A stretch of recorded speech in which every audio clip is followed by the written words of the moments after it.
Assalamualaikum warahmatullahi wabarakatuh. Perkenalkan, nama saya Wiwi Sarlinda, CGP Angkatan 11 tahun 2024. Saya dari SD Negeri 2 Taro, Kecamatan Meke, Kabupaten Aceh Selatan. Hari ini saya akan melaksanakan kegiatan diseminasi budaya positif di sekolah bersama kepala sekolah dan rekan-rekan guru. Ayo tergerak, bergerak, dan menggerakkan. Salam guru hebat. Terima kasih. Assalamualaikum warahmatullahi wabarakatuh. Waalaikumsalam warahmatullahi wabarakatuh. Segala puji dan syukur marilah sama-sama kita panjatkan ke Ilahi Rabbi, karena dengan izinnya kita hari ini bisa berkumpul di sini dalam keadaan sehat walafiat dan tidak kekurangan suatu apapun. Salawat dan beriring salam marilah sama-sama kita kirimkan ke pangkuan alam Nabi besar Muhammad SAW, karena telah bersusah payah menegakkan agama Islam di permukaan bumi ini, dan mudah-mudahan kita semua nanti kelak akan mendapatkan syafaat di hari kiamat. Amin ya rabbal alamin. Yang saya hormati rekan-rekan sejawat yang telah meluangkan waktu untuk menemani saya dalam mensosialisasikan penyebaran pemahaman budaya positif untuk melengkapi tugas saya sebagai CGP Angkatan 11 tahun 2024. Nah, di sini ada beberapa hal yang akan kita bahas bersama, hal yang belum kita ketahui dan mungkin sudah kita laksanakan tanpa kita sadari, dan hari ini kita akan belajar sama-sama. Dan ini adalah pokok permasalahannya adalah penyebaran pemahaman budaya positif. Nah, sebelum kita mulai acara hari ini, untuk melancarkan kegiatan kita pada hari ini, yuk kita berdoa dulu sejenak. Mudah-mudahan acara kita lancar sampai akhir nanti. Berdoa, kita mulai.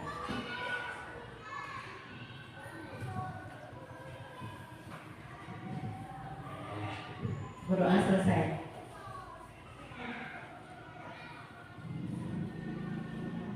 Nah, ini ada kesepakatan forum diseminasi yang akan kita laksanakan pada hari ini. Kesepakatan pertama adalah saling menghargai pendapat. Yang kedua adalah berperan aktif. Yang ketiga saling mengingatkan. Yang keempat saling senyum. Dan kelima minta izin ketika luar ruangan dan tetap bahagia mengikuti acara sampai selesai. Ini adalah kesepakatan forum kita hari ini. Sedangkan tujuan kita hari ini adalah yang pertama, terciptanya perubahan paradigma belajar dalam diri pendidik sesuai filosofi Ki Hajar Dewantara. Kemudian terwujudnya peningkatan pengetahuan dan pemahaman tentang budaya positif di lingkungan sekolah. Ketiga, terciptanya mindset pendidik dari penghukum dan konsekuensi menjadi restitusi dalam penyelesaian masalah yang timbul di lingkungan sekolah. Yang keempat, terwujudnya budaya positif seperti empati, menghormati, menghargai, dan sportif dengan nilai-nilai kebajikan di lingkungan sekolah. Dan yang terakhir adalah terciptanya lingkungan sekolah yang kondusif dan menyenangkan untuk belajar. Itu adalah tujuan kegiatan kita pada hari ini. Selanjutnya, apa yang kita yakini tentang pendidikan? Pendidikan adalah menuntun segala kekuatan kodrat yang ada pada peserta didik alam dan zaman agar mereka mencapai keselamatan dan kebahagiaan. Ini yang ditekankan di sini adalah kodrat alam dan kodrat zaman. Kodrat alam itu adalah kodrat yang dibawa oleh si anak sejak lahir. Perbedaan minat, perbedaan karakter, dan perbedaan apa yang dimilikinya, potensi yang ada dalam dirinya. Itu yang dikatakan kodrat alam. Sedangkan kodrat zaman adalah kita mampu menyesuaikan pembelajaran sesuai dengan zaman sekarang. Jadi sesuai dengan perkembangan zaman. Itu yang dikatakan dengan kodrat zaman. Jadi kita mampu menuntun anak-anak sesuai dengan zaman yang berlaku sekarang. Kemudian yang kedua adalah pendidikan menghamba pada murid. Pendekatan pendidikan yang menempatkan murid sebagai pusat dari semua kegiatan belajar mengajar, metode pembelajaran, dirancang dengan mempertimbangkan kebutuhan, minat, bakat, serta potensi masing-masing murid. Di sini adalah menekankan bagaimana kita mampu mendekatkan diri kepada si anak dan bagaimana kita mengajar yang mempertimbangkan kebutuhan, minat, dan bakat mereka. Dan yang terakhir adalah guru ibarat petani, sekolah ibarat lahan, dan peserta didik ibarat benih.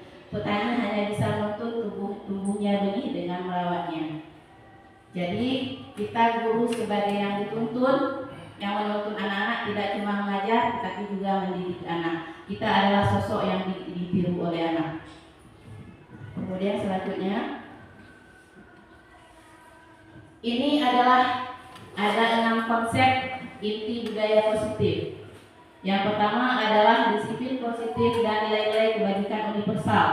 Yang kedua, teori motivasi, hukuman, dan penghargaan restitusi. Yang ketiga, keyakinan kelas.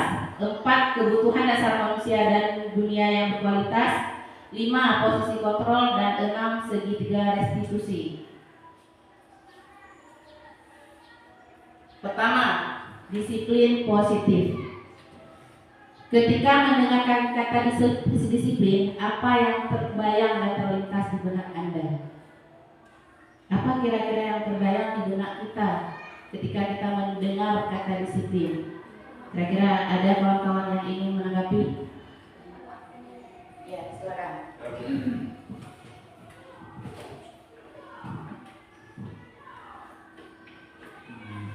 Assalamualaikum warahmatullahi wabarakatuh. Jadi secara umum disiplin tersebut sebuah aturan yang mengatur kehidupan manusia. Jadi disiplin tersebut adalah sebuah aturan yang mengatur tata tertib di suatu tempat. Itu aja. Kira-kira ada yang lain? Coba Pak Petra. Singkat saja.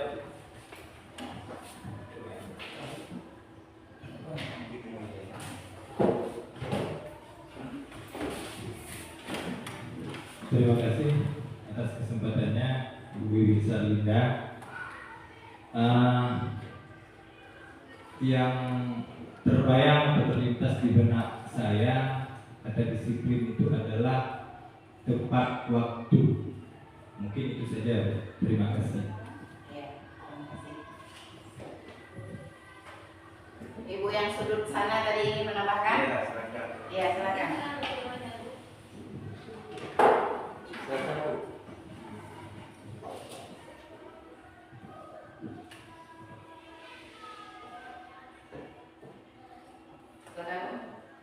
Lebih kurangnya seperti itu juga Bu.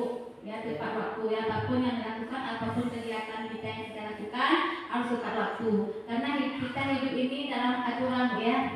Ya, itulah waktu yang harus selalu kita jaga. Nah, karena waktu itu nggak bisa kita untuk mengulang kembali ya. Ya, itu aja Bu. Terima kasih.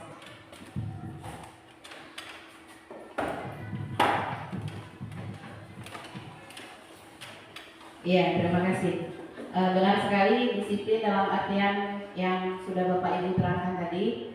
Jadi bisa kita simpulkan disiplin itu adalah sesuatu dorongan kesadaran sendiri ya, tanpa berharap pujian, tanpa mengharap penghargaan. Jadi memang timbul dari kesadaran kita sendiri. Jadi di sini bisa kita lihat disiplin itu berasal dari kata disiplina, yang artinya adalah belajar. Disiplin mengacu pada disiplin dari yang memiliki tanggung jawab terhadap apa yang dilakukan berdasarkan nilai-nilai yang diyakini. Jadi, sebagai pendidik, tujuan kita adalah menciptakan murid-murid yang memiliki disiplin diri sehingga mereka berperilaku mengacu pada nilai-nilai kebajikan universal dan memiliki motivasi intrinsik dalam perubahan perilaku ke arah yang lebih baik. Jadi itulah yang dimaksud dengan disiplin pada hari ini.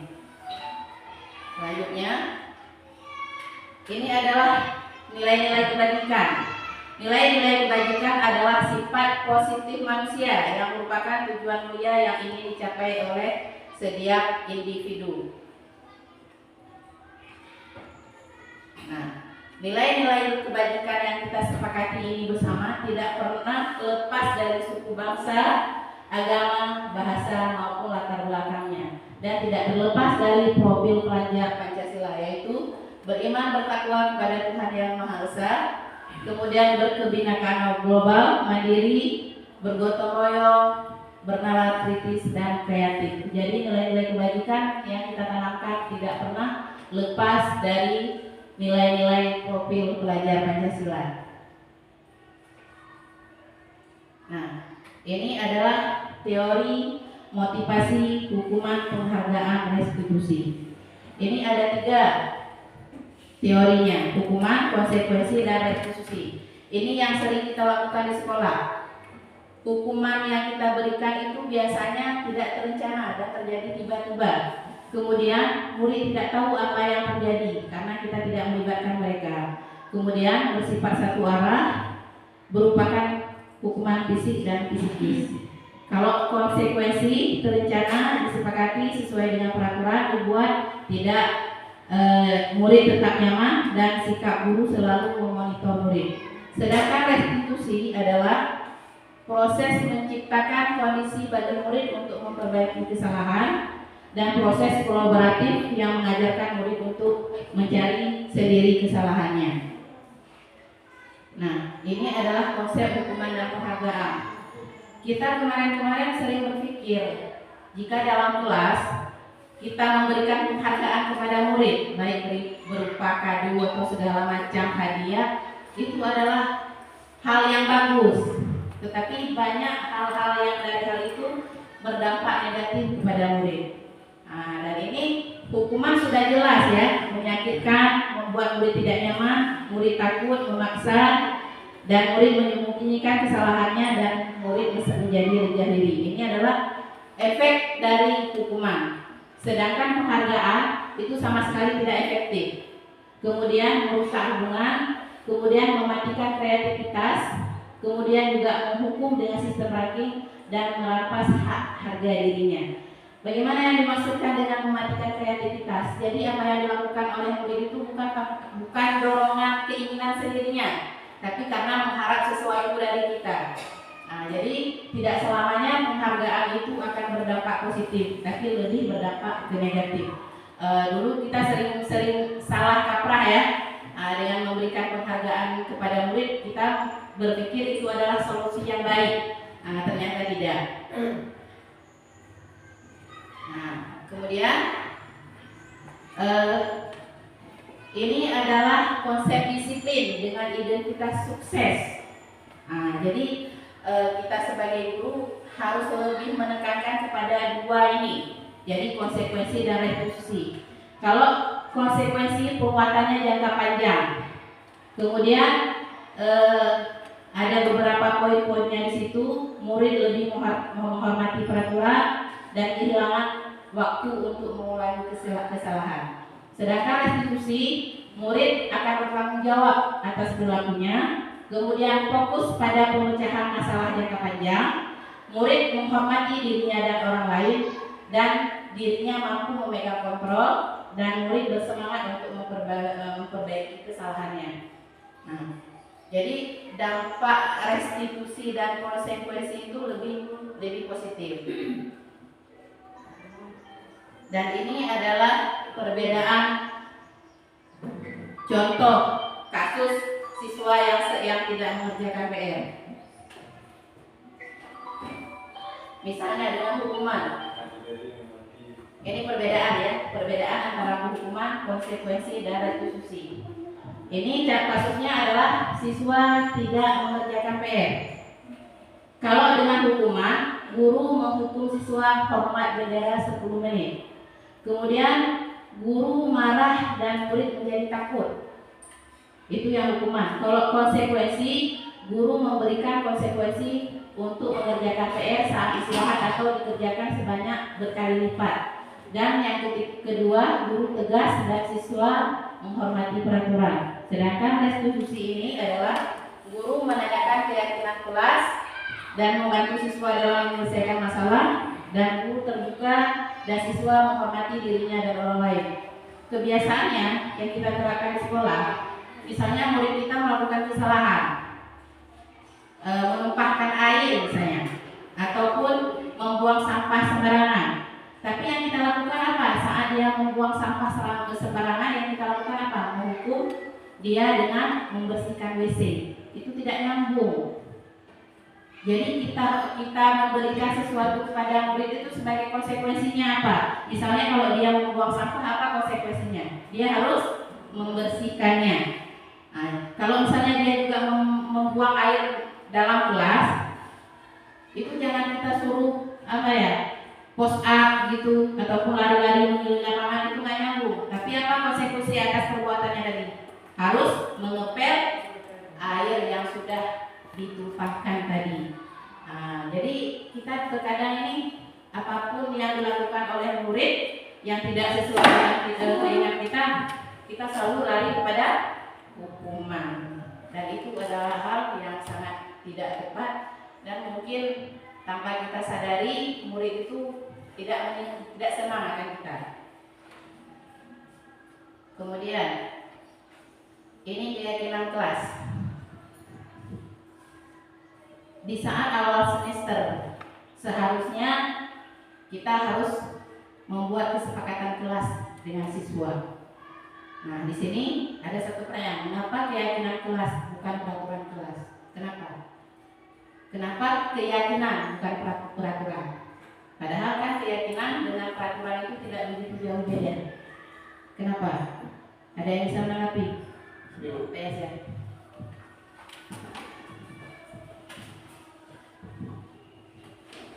Ya, terima kasih kepada Ibu Wiwi Sarinda. Assalamualaikum warahmatullahi wabarakatuh.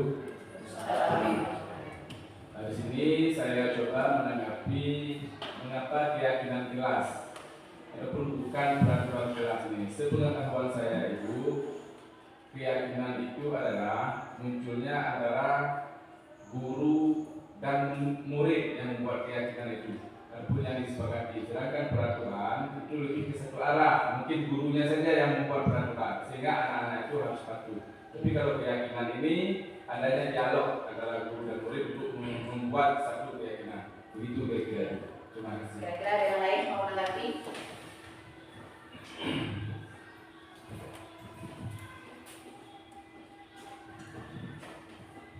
Terima kasih. Assalamualaikum warahmatullahi wabarakatuh. Menurut kami Bu, keyakinan dan peraturan itu adalah sama. Cuman prosesnya, di mana keyakinan itu adalah aturan yang dibuat bersama. Sedangkan peraturan adalah aturan yang dibuat oleh satu pihak. Itu oleh guru. Terima kasih. Tapi di sini kita sepakat keyakinan adalah sesuatu yang dibuat antara guru dengan siswa. Sedangkan peraturan satu arah seperti Pak Yasir bilang tadi ya. Sekarang kita lihat. Nah, keyakinan sekolah atau kelas merupakan nilai dan prinsip yang disepakati bersama untuk memandu perilaku dan interaksi di dalam kelas atau sekolah. Ini bersifat abstrak, pernyataan universal, dibuat dalam pernyataan positif sesuai dengan kondisi kelas dan mudah diterapkan oleh semua warga sekolah.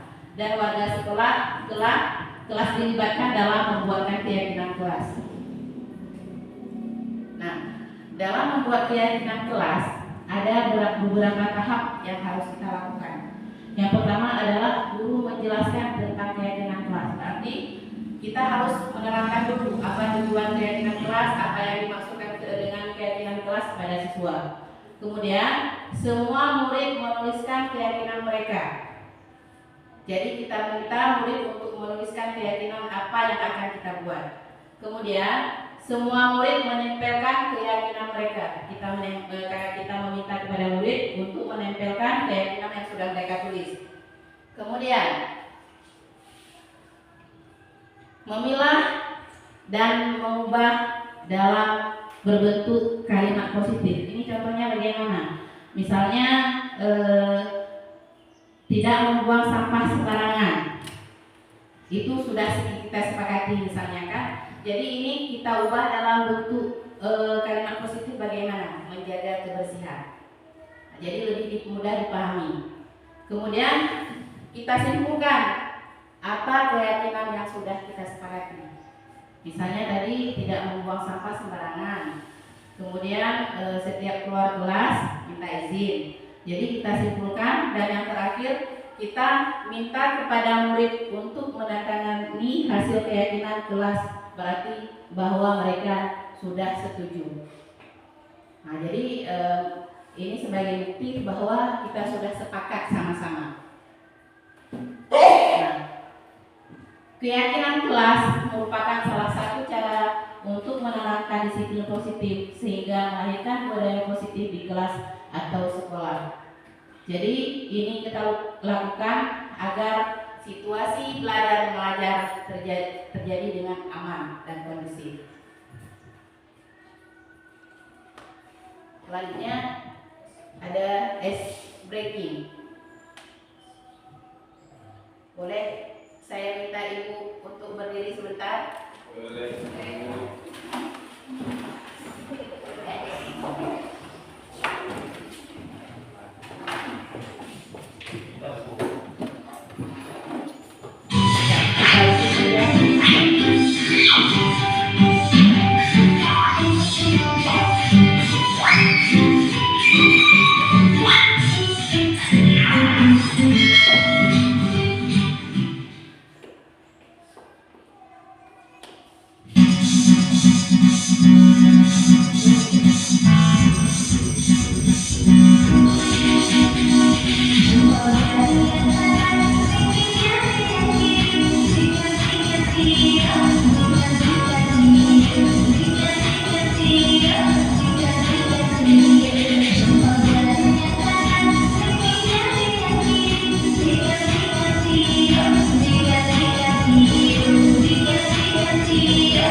kita harus mampu memilah-milah apa kebutuhan yang sesuai dengan murid-murid kita.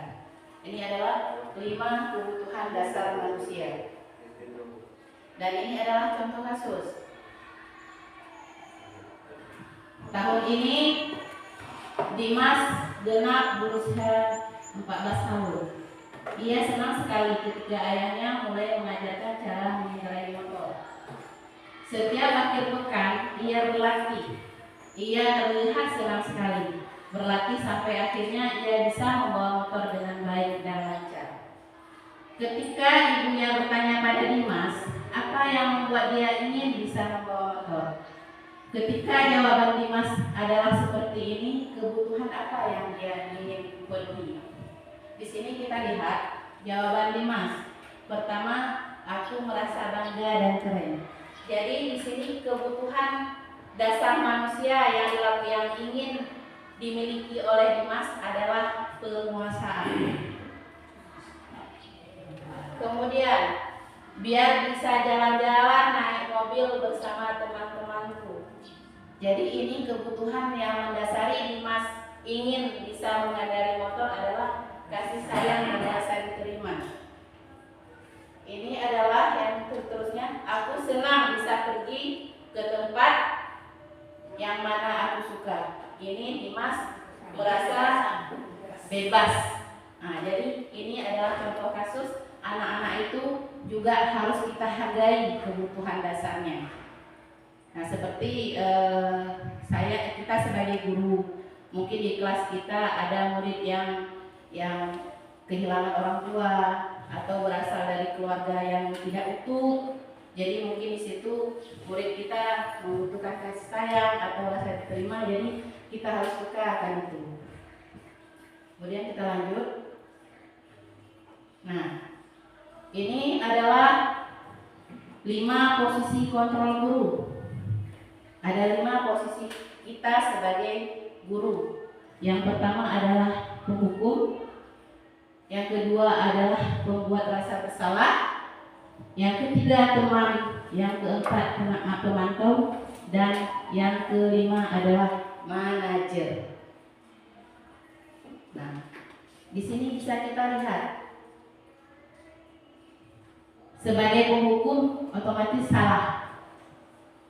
Jika kita memposisikan kita sebagai guru adalah di kontrol hukum, itu jelas sudah salah. Apalagi kalau pembuat merasa bersalah dan teman, kita seringkali berpikir jika kita memposisikan diri sebagai teman, mungkin itu adalah posisi yang paling baik, ternyata tidak. Posisi teman juga tidak efektif. Ini bertampak pada, coba kita di sini dilihat.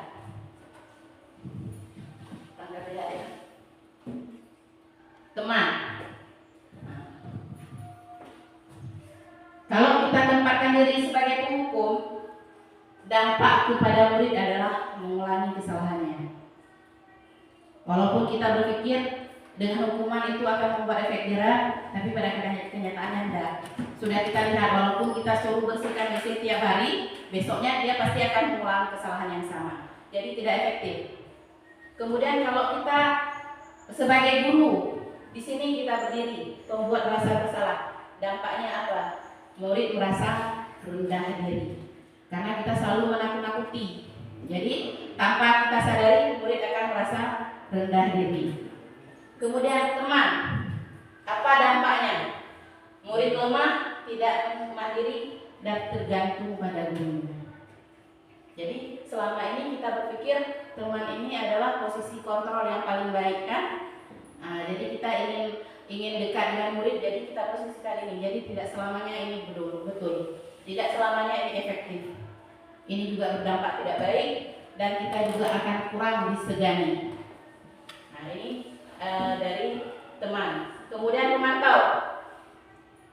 Apa efeknya? Menitik beratkan pada sanksi atau hadiah untuk dirinya. Jadi kalau pemantau ini juga sama. Tidak efektif kita lakukan. Dan ini adalah manajer. Mengevaluasi diri, bagaimana cara memperbaiki diri. Jadi kira-kira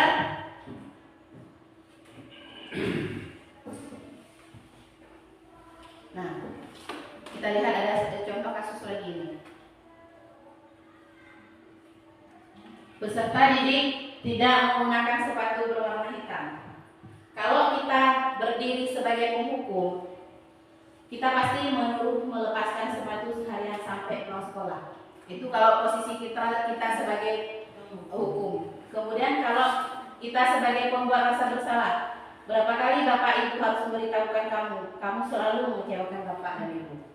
Itu adalah ucapan kita sebagai kontrol pembuat rasa bersalah. Kalau yang ini, kalau teman, ayo dong ikuti peraturan sekolah, tolong bantu Bapak Ibu ya sekali ini ya. Sekali ini sudah tak apa-apa, lain kali jangan sampai berbuat seperti itu lagi. Ini adalah posisi kita sebagai teman.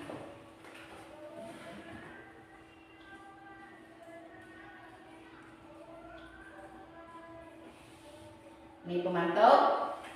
Kamu sudah melanggar peraturan sekolah. Kamu tahu konsekuensinya, segera pulang dan ganti sepatumu. Nah, ini kalau kita berdiri sebagai pemantau. Nah, ini kalau sebagai manajer, peserta didik tidak menggunakan sepatu warna hitam. Apakah kamu tahu kesalahanmu? Kira-kira bagaimana kamu memperbaiki kesalahanmu? Itu kalau kita berdiri di posisi kontrol sebagai manajer. Nah, jadi kira-kira selama ini posisi kontrol apakah yang sering kita lakukan? Kira-kira ada yang menanggapi posisi kontrol apakah yang sering kita lakukan? Baik di kelas rendah ataupun di kelas tinggi. Siapa kira-kira? Coba.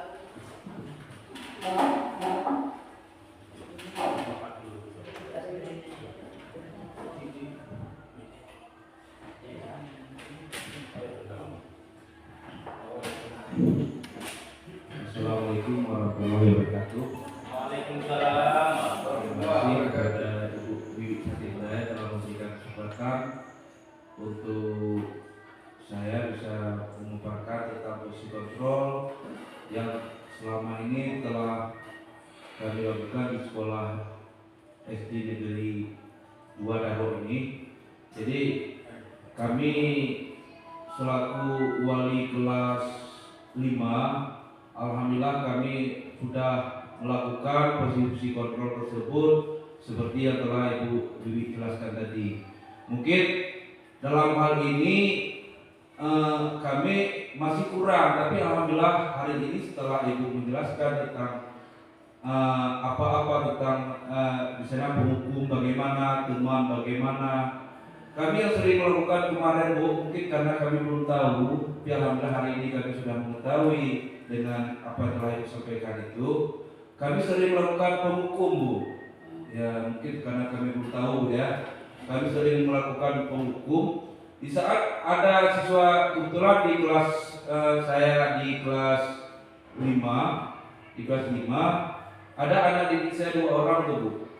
2 orang, mereka memang agak keterbelakangan dan mental ataupun ada kelainan sedikit dalam hal jiwa ataupun kelakuan mereka. Jadi pada suatu hari saya sudah melakukan posisi kontrol.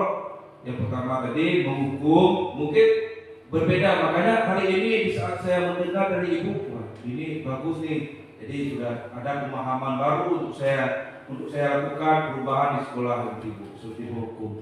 Karena selama ini di saat saya melakukan hukum, mungkin seperti yang bilang tadi, dia kesalahan di dalam lokal bisa tidak buat PR. Tapi yang saya lakukan menyuruh dia ke lapangan. Itu kan ternyata hari ini yang saya lakukan kemarin itu salah Bu. Jadi alhamdulillah hari ini sudah saya mengetahui di saat penjelasan Ibu. Mungkin yang sering saya lakukan Bu, kira-kira posisi kontrol apa yang sering Anda lakukan atau saya lakukan? Saya sering menghukum dan saya sering jadi teman daripada siswa tersebut. Nah, mungkin itu. Terima kasih. Assalamualaikum warahmatullahi wabarakatuh. Terima kasih. Salam. Coba yang dari kelas lain ada kira-kira? Sedikit Bu.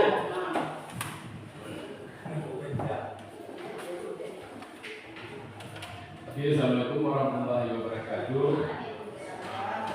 Saya di sini bukan wali kelas ya Bu, tapi saya guru bidang studi olahraga. Jadi kami guru olahraga ini kadang-kadang anak sangat suka ya dengan pelajaran olahraga, tetapi ada juga anak yang tidak disiplin ya.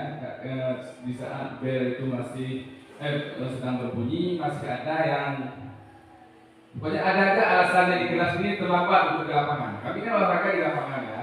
Jadi di sini kadang-kadang saya kalau ada anak yang terlambat itu sesuai dengan pelajaran kami PJOK, kalau kami pelajaran kami latihan kekuatan tubuh itu, saya kadang-kadang terlambat 5 menit itu saya menyuruh dia push up. Apakah itu masuk ke konsekuensi ataupun hukuman Bu ya? Tolong Ibu nanti jelaskan pun dari teman-teman di kelas, bisa yang lain bisa menjelaskan yang saya berikan itu masuk ke mana. Terima kasih.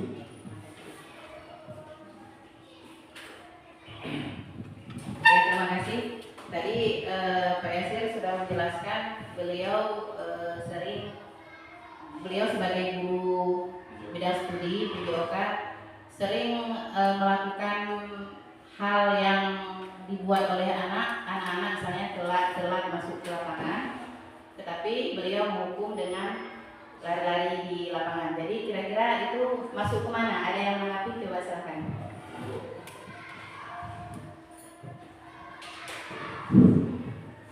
Terima kasih Ibu Wiwi Sarida atas kesempatannya. Luar biasa pertanyaan yang disampaikan oleh Bapak Yasir. Di sini saya akan mencoba untuk menanggapi Ibu ya. Tapi kalau seandainya nanti sekira kurang tepat, mungkin Ibu Wiwi sendiri yang akan meluruskan. Dari 5 posisi kontrol tadi, saya sangat sepakat terlebih dahulu. Yang pertama, apa yang disampaikan oleh Pak Yusrizal sebagai wali kelas 5. Kebetulan beliau ini kan saya kan wali kelas 6, jadi kan berdekatan kami itu.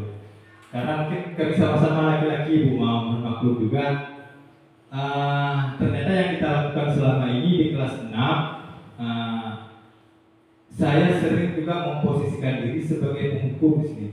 Karena kenapa saya katakan seperti itu menurut saya kemarin itu jalan ninja saya, sehingga anak-anak tersebut tidak akan melanggar tentang aturan yang sudah saya buat. Nah ini sebenarnya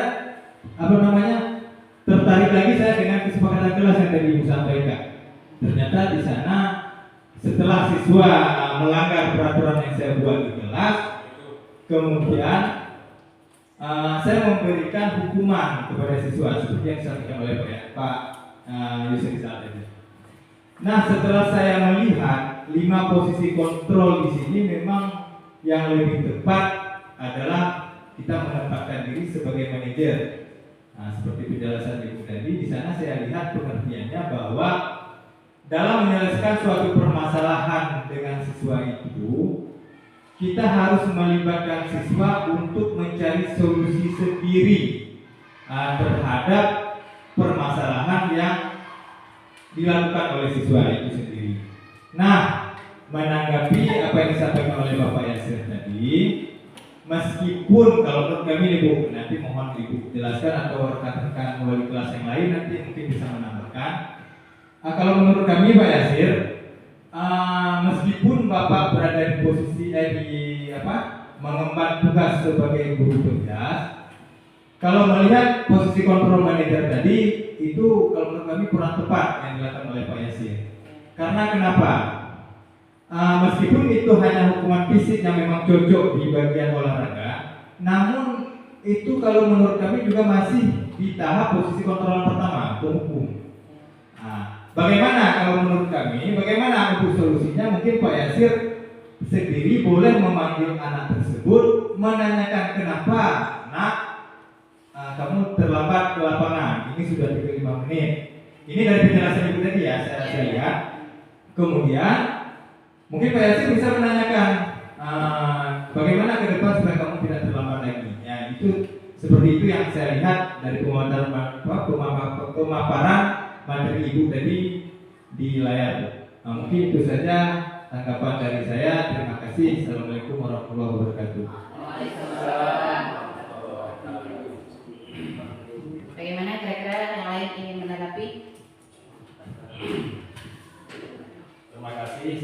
Assalamualaikum warahmatullahi wabarakatuh. Saya setuju seperti yang dikatakan oleh wali kelas 5 dan wali kelas 6 tadi ya, yaitu mengenai posisi kita guru ini sebagai posisi kontrol manager.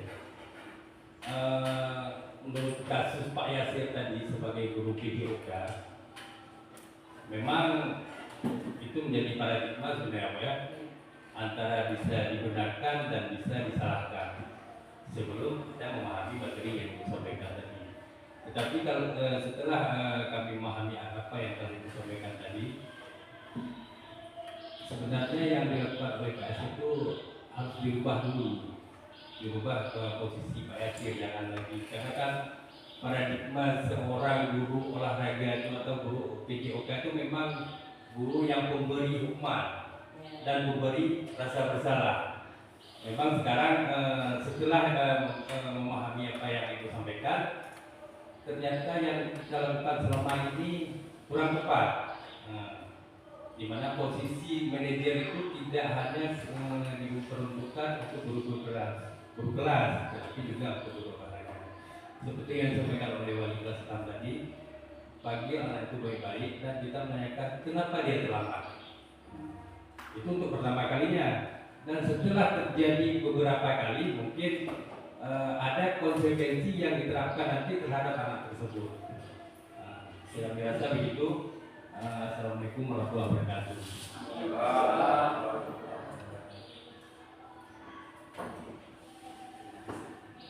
Ya, kita sudah mendengarkan sama-sama kira-kira posisi kontrol apakah yang sering kita lakukan. Tadi sudah dijawab oleh beberapa kawan kita yang berasal dari kelas tinggi. Jadi dengan pertanyaan Pak Yasir tadi, apakah itu sebagai penghukum? Jadi kita sepakat itu tidak benar ya, kurang tepat. Nah, jadi untuk kedepannya kita ubah paradigma. Nah, jadi biar lebih efektif dalam proses belajar mengajar. Kita sudah mendengar dari kelas tinggi, kira-kira kalau dari kelas rendah siapa kira-kira? Apakah kita juga menerapkan posisi sebagai penghukum untuk kena kelas 1? Ada yang bisa menanggapi? Oh. Terima kasih kami ucapkan kepada Ibu Wiwi. Saya sebagai wali kelas 1, jadi saya membuat posisi kontrol itu sebagai teman. Nah, jadi kalau misalnya anak-anak tidak bisa menulis, jadi saya ajak anak untuk bersama-sama sebagai teman. Apakah yang saya buat posisi sebagai teman itu menurut Ibu Wiwi apa sudah benar? Ya, Mohon terima kasih. Terima kasih. Sebelum saya jawab, kira-kira ada yang menanggapi? Ya. Assalamualaikum warahmatullahi wabarakatuh. Waalaikumsalam. Saya sebagai wali kelas 1, apabila saya kasih atau menulis, siapa yang bisa menulis, saya akan berikan hadiah. Apakah itu termasuk apa? Iya. Iya, terima kasih kepada teman-teman. Kita sebagai guru kelas rendah, kelas 1, tidak mungkin kita jadi posisi kontrol sebagai penghukum. Tapi kita di sini lebih cenderung kepada teman. Boleh, tapi efeknya juga tidak efektif. Jadi membuat anak itu tergantung sama kita. Jadi secara tidak langsung kita membuat mereka tidak percaya diri dan mereka kurang mau untuk mencoba karena selalu kita bimbing, kita pokoknya apapun yang mereka lakukan yuk ada ibu. Jadi secara tidak langsung itu memberi dampak mereka itu tergantung kepada kita. Nah itu kira-kira Bu. Kemudian yang Ibu sampaikan tadi, bagaimana kalau selalu memberikan hadiah? Ya, siapa yang sudah selesai dapat permen misalnya ya Bu ya. Tadi sudah saya jelaskan itu juga tidak efektif. Karena apa? Karena membuat murid ini yang dilakukan itu bukan kesadaran diri tapi ada tujuan. Nah, jadi mereka ingin mendapatkan permen jadi harus selesai. Jadi besok-besoknya nggak ada permen mereka nggak mau melakukan. Jadi itu juga kurang efektif. Nah sekarang jadi sudah kita bahas bersama-sama posisi kontrol apa yang kita lakukan? Nah, jadi posisi kontrol apakah sebaiknya seorang guru? Di antara kelima posisi kontrol guru tersebut, sebaiknya seorang guru menggunakan posisi kontrol sebagai manajer. Nah, sebagai manajer, guru dapat berbuat sesuatu bersama murid, mempersilahkan murid bertanggung jawab, dan mendukung murid agar dapat menemukan solusi. Jadi untuk kedepannya ubah paradigma. Nah, jadi posisikan kita ini sebagai manajer. Nah, ini yang keenam, segitiga restitusi. Ini adalah suatu proses dialog yang dijalankan oleh guru agar dapat menghasilkan murid yang mandiri dan bertanggung jawab. Untuk melaksanakan segitiga restitusi ini ada 3 jalan. Ada 3 yang harus kita lakukan: validasi tindakan yang salah, kemudian menstabilkan identitas, dan menanyakan keyakinan. Itu langkah-langkahnya. Nah, validasi tindakan yang salah. Misalnya murid berbuat salah. Berbuat salah itu wajar, tidak ada manusia yang sempurna. Bapak ibu juga pernah melakukan itu. Kemudian ibu tidak mencari siapa yang salah, tetapi ibu ingin mencari solusinya dari masalah ini, dan kamu berhak merasa begitu. Tapi ini tidak semua kalimat juga kita harus lakukan, tergantung kesalahan yang dilakukan oleh murid. Misalnya murid membuli teman, ataupun murid memukul teman. Nanti kita bilang sama dia, ibu juga pernah melakukan hal itu, ibu dulu juga seperti itu. Jadi murid ini apa yang dalam pikirannya? Aku nggak apa-apa, ibu juga dulu pernah melakukan hal itu. Jadi saya nggak apa-apa, nanti saya rubah. Nah, jadi kita sesuaikan dengan kesalahan apa yang dilakukan oleh murid. Mungkin kalimat yang cocok kita lakukan di sini adalah, betul nak, kesalahan itu adalah tempatnya manusia. Manusia itu memang sifatnya salah dan dosa, tapi bukan berarti kita harus melakukan kesalahan. Dan kita setiap melakukan kesalahan, ayo coba perbaiki. Mungkin itu kalimat yang lebih tepat. Jadi sesuaikan dengan kesalahan yang dilakukan oleh anak. Jadi jangan semua, oh ibu juga pernah melakukan hal itu. Nah, jadi dalam pikiran anak, oh gak apa-apa, ibu juga pernah. Nah, jadi untuk memvalidasi tindakan yang salah, itu adalah langkah-langkah yang akan kita lakukan. Kemudian, menstabilkan tindakan yang salah. Kamu punya alasan mengapa melakukan hal itu. Jadi di sini terjadi dialog antara kita dengan murid. Nah, jadi dia bisa leluasa menjelaskan kepada kita kenapa dia melakukan kesalahan tersebut.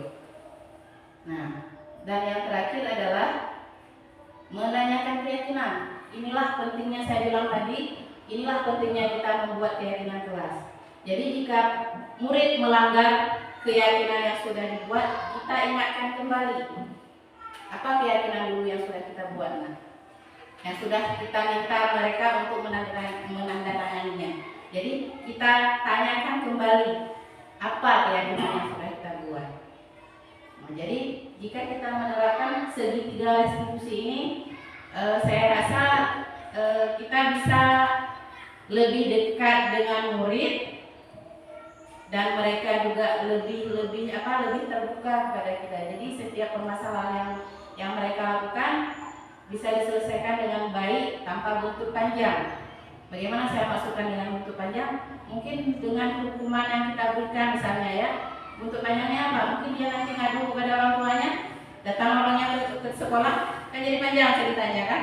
Mungkin kalau kita menerapkan segitiga restitusi ini, mungkin itu tidak akan terjadi, dan hubungan kita dengan murid tetap harmonis. Nah, ini adalah salah satu contoh restitusi yang sudah pernah saya lakukan. Ayo kita lihat sama-sama.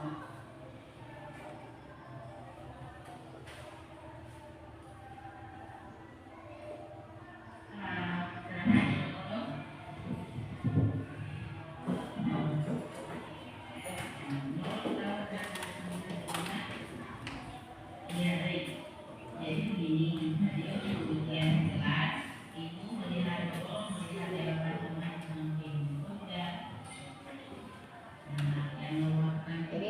menstabilkan likuiditas. Betul, semua orang nggak pernah melakukan kesalahan. Ibu nggak pernah melakukan kesalahan. Tetapi kita harus memperbaikinya, ya. Jadi ibu mau tahu kenapa Nurul sampai kena kawan tadi sama ibu kenapa? Kenapa tidak belajar nak? Karena masa ini sampai larut malam sehingga membuat Nurul tidak bisa belajar. Kalau ini sampai larut malam itu tidak bagus, nah apalagi besok kamu harus sekolah. Nanti sekolah bisa nyangkut, ya. Jadi menurut Nurul keyakinan sekolah yang sudah kita sepakati bersama apa? Jujur. Berarti jujur itu perlu ya. Nah, sekarang ibu mau tanya sama Nurul, kira-kira apa yang bisa Nurul lakukan ke depan? Baik, berarti nanti Nurul mengerjakan tugas semampunya. Kemudian apa lagi yang bisa Nurul lakukan?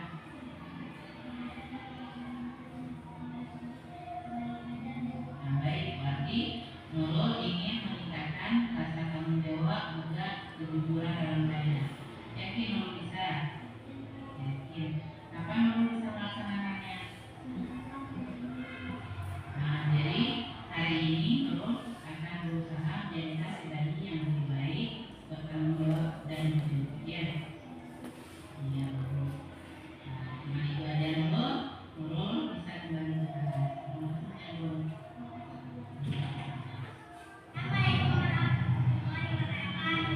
Itu adalah contoh restitusi yang sudah pernah saya gerakkan.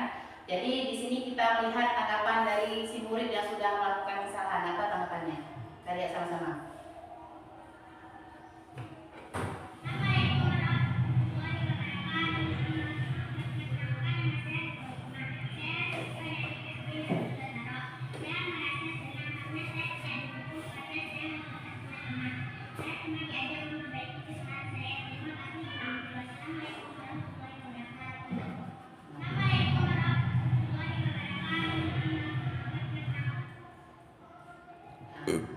Jadi di sini sudah kita lihat sama-sama tanggapan dari siswa tadi. Dia merasa senang tidak dihukum. Ibu memberikan kesempatan bagi saya untuk memperbaiki diri.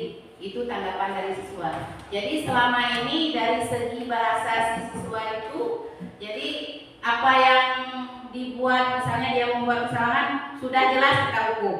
Jadi dalam pikirannya selalu seperti itu. Jadi jawabannya mereka, saya senang saya tidak dihukum, tapi ibu memberikan kesempatan bagi saya untuk memperbaiki kesalahan.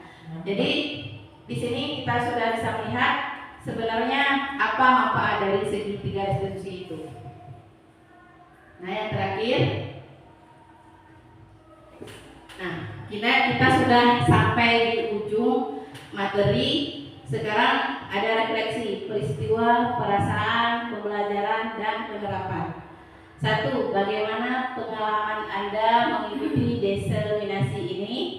Kemudian bagaimana perasaan selama mengikuti kegiatan ini? Kemudian apa hal baru yang Anda temukan? Apa hal yang ingin segera Anda terapkan? Kira-kira siapa? Refleksi. Ya.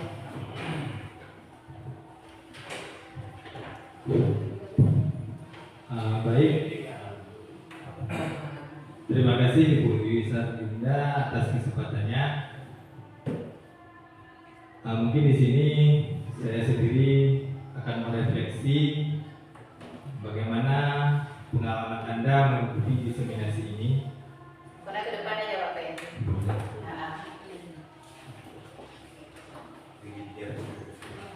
Baik, Ibu-ibu, Bapak-ibu sekalian, alhamdulillah Bu, saya sangat senang atas diseminasi yang Ibu lakukan hari ini. Pada kesempatan ini juga saya berharap sebelum saya menjawab pertanyaan-pertanyaan refleksi ini, saya buat penekanan pada Ibu sebagai calon juru penggerak terus memberikan diseminasi budaya positif dan materi-materi lain kepada kami di sekolah kita ini Bu, karena sangat bermanfaat kalau menurut saya demi kemajuan sekolah kita SD Negeri 2 Taro ini Bu. Kemudian Kalau untuk pengalaman banyak sekali Bu di sini yang saya peroleh. Mulai dari yang pertama tadi, saya melihat bahwa kita sebagai seorang guru ini tidaklah harus memposisikan diri sebagai penghukum. Artinya di sini banyak sekali hal-hal yang selama ini kami lakukan di sekolah tanpa keberpihakan kepada murid.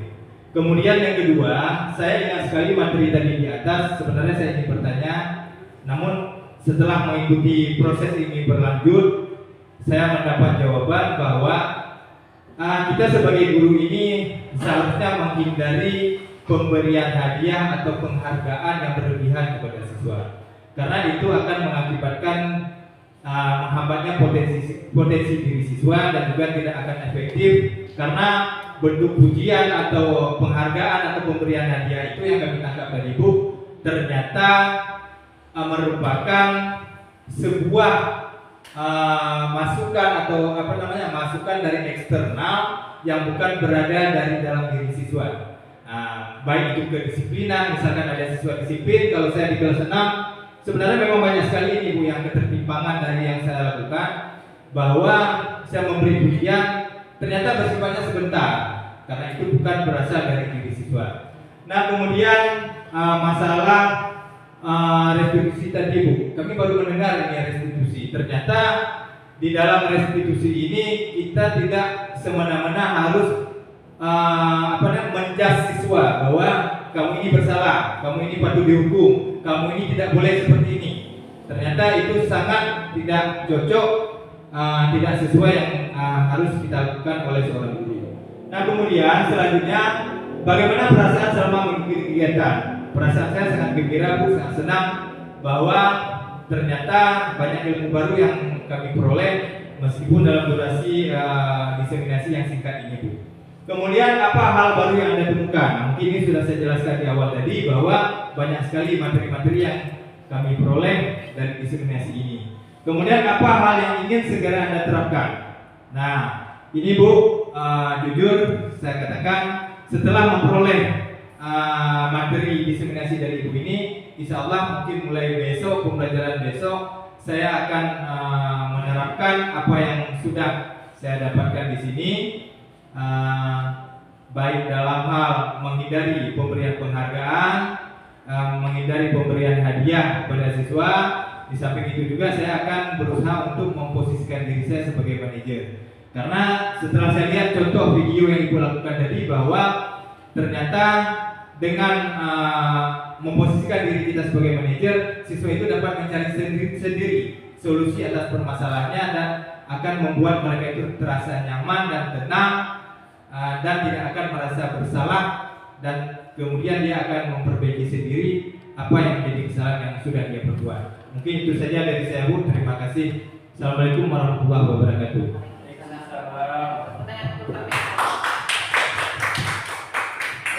Terima kasih untuk Pak Pres Petra sudah merefleksi kegiatan kita pada hari ini. Sudah sampai kita di penghujung acara. Terima kasih banyak telah hadir pada diseminasi budaya positif hari ini. Saya yakin, Bapak Ibu semua yang hadir pada hari ini adalah orang-orang yang Allah pilih untuk mengembankan tugas yang sangat mulia, yaitu sebagai pendidik generasi penerus bangsa yang kelak masa depan bangsa berada di pundak mereka. Terima kasih sekali lagi saya ucapkan, mudah-mudahan kegiatan kita pada hari ini bermanfaat pada kita semua. Saya ucapkan terima kasih. Wassalamualaikum warahmatullahi wabarakatuh. Waalaikumsalam.